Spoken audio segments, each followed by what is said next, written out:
والروح والريحان يا دائم الترتيل للذكر والتنزيل.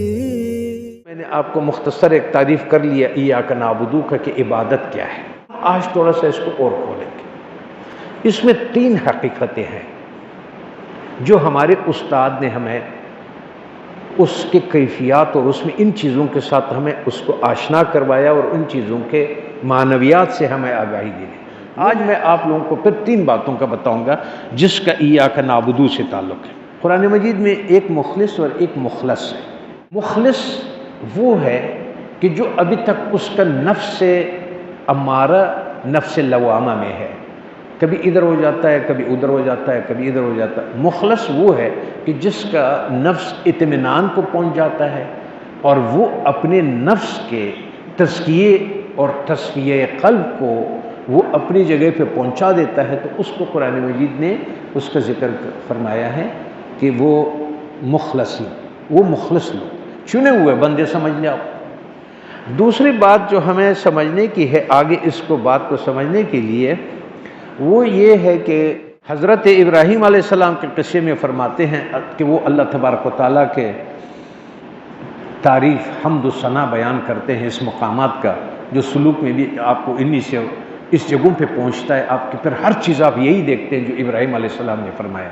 یوم لا ینفع مال ولا بنون، جس دن نہ مال کام آئے گا اور نہ اولاد کام آئے گا. مالک یوم الدین میں اس دن کہہ دیا تھا کہ آپ کی کیفیات پہ نظر رکھو. الا من آتی اللہ بقلب سلیم، مگر جو اللہ کے حضور حاضر ہوا سلامت دل لے کر.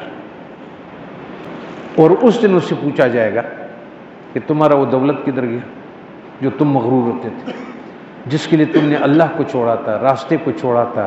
جو انسان نے اپنے دل میں جن چیزوں کے محبتوں کو دل میں جگہ دیا ہوا تھا، اس سے پوچھا جائے گا. جیسے کافروں سے بتوں کا پوچھا جائے گا، ان غافلوں سے بھی یہ پوچھا جائے گا وقیل لہم اینما کنتم تعبدون، اور ان سے کہا جائے گا کہاں ہے وہ جن کو تم پوچھتے تھے اللہ کے سوا من دون اللہ. هل ینصرونکم ان ینتصرون، کیا وہ تمہاری مدد کریں گے یا بدلہ لیں گے. بہرحال یہ ہو گیا. اور تیسری بات جو میں آپ کی خدمت میں عرض کر رہا تھا وہ تھا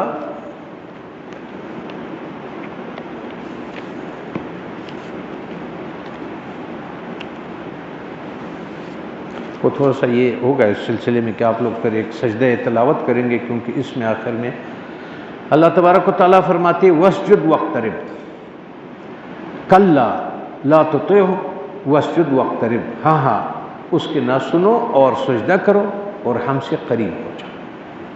سجدہ کرتے جاؤ اور ہمارے قریب ہوتے جاؤ. یہ سجدہ، مخلص اور قلب سلیم، یہ 3 چیزیں ہم اس مقام میں اپنے سامنے رکھیں گے. تو اب ہم آگے چلتے ہیں اس کی طرف کہ یہ کیا کیفیات ہے اس کی.